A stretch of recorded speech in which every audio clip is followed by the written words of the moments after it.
South Africa's largest opposition party aims to create a more equal society by tackling poverty and unemployment with firm economic growth. It's in stark contrast to the ANC's redistributive approach to economic development.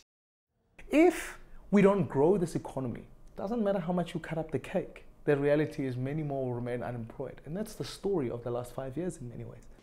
With an unemployment rate 12 percentage points lower than the national average and more opportunities for young people, the DA claims its policies have been successful in the Western Cape.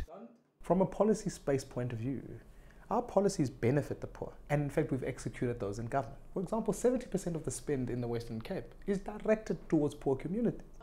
But there are concerns that growth is not the silver bullet to fix the country's economic problems, and that solutions for the Western Cape won't work elsewhere.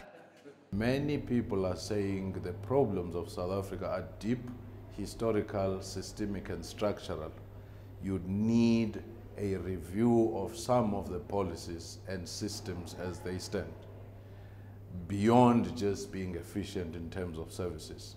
If it's elected to government, the DA promises to create 6 million real jobs. But with an economy bordering on a recession, some feel it's an unrealistic goal. The parties will line up and promise the earth, all right?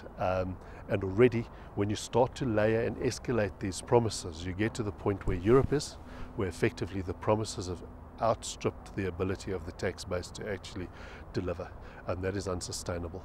The DA will try and convince South Africans its manifesto will bring economic prosperity to the country. More importantly, it must get voters to believe its policies will work not only in the Western Cape, but countrywide. Nicolaas Bauer, Johannesburg. Know more about your world. eNCA.com